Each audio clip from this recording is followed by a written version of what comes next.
Ready? Start. The appellants before this court are husband and wife, appellant number 1 and 2, respectively, who are aggrieved by an order dated 27/6/2024, passed by the learned single judge of the Calcutta High Court, by which the criminal revisions of the present appellants were dismissed. Stop. The appellants are accused in two different cases.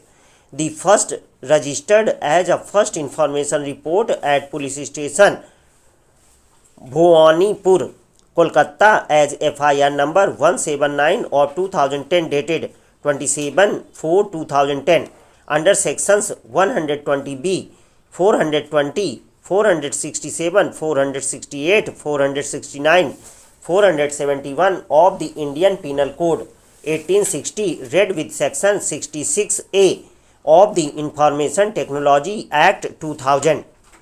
Stop para. The second FIR, which was initially moved as a complaint before the learned magistrate, and the learned magistrate in exercise of powers under section 190, read with 156(3) of the Criminal Procedure Code 1973 CRPC, directed registration of an FIR. Stop. The complainant in this case was Supriti Bandyopadhyay, and the second FIR was registered as FIR number 298 of 2011 dated 8/6/2011 at police station Bhawanipur, Kolkata under sections 466, 469, 471, read with 120B of IPC. Stop para.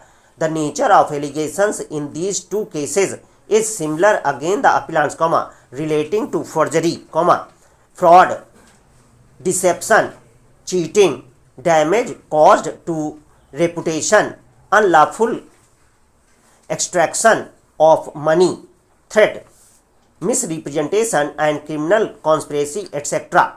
In fact, 6 revisions were filed by the appellants before the Calcutta High Court regarding the filing of charge sheet, as well as against certain interim orders passed by the lower court. Stop. But that is not very relevant. Stop para. What is relevant is the only point which has been raised by the appellants in their revisions before the High Court, which was that not only are these FIRs motivated and false, and thus liable to be quashed, but also that the second FIR has been registered on the complaint which was filed before the magistrate under section 156(3) of CRPC, and it was not accompanied by an affidavit, and therefore, the law as laid down by this court in Priyanka Srivastava versus State of Uttar Pradesh 2015 6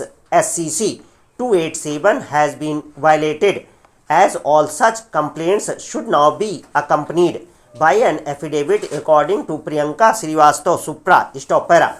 The learned single judge of the High Court was of the view that the directions of this court in the above case could only operate prospectively and will not have any retrospective application, and will thus not be applicable to the complaint lodged against the appellants in the year 2010. Stop. The appellant number 1, all the same, who argued in person before the High Court, emphasized before this court and would argue that all the judgments of this court are retrospective in nature, and therefore it cannot be said that this would not be retrospective, particularly when it has not been specifically stated in the judgment of Priyanka Srivastava Supra that it will operate prospectively. Stop para. Now, the law of prospective and retrospective operation is absolutely clear. Stop. Whereas a law made by the legislature is always prospective in nature unless it has been specifically stated in the statute itself about its retrospective operation, the reverse is true for the law which is laid down by a constitutional court, or law as it is interpreted by the court. Stop. The judgment of the court will always be retrospective in nature unless the judgment itself specifically states that the judgment will operate prospectively. Stop para. The prospective operation of a judgment is normally done to avoid any unnecessary burden to persons or to avoid undue hardship to those who had bona fide done something with the understanding of the law as it existed at the relevant point of time. Stop. Further, it is done not to unsettle something which has long been settled, as that would cause injustice to many. Stop. In Priyanka Srivastava Supra, this court was seized with an issue where frivolous complaints were being filed before the magistrate only to harass people, and therefore, in order to check this trend, it was directed that all applications before the court where section 156(3) CRPC applications are made must be supported by an affidavit duly sworn by the applicant who seeks to invoke the jurisdiction of the magistrate. Stop. Such a step could only be prospective in nature, and this is clearly reflected from the very language used by the learned judges in Priyanka Srivastava Supra.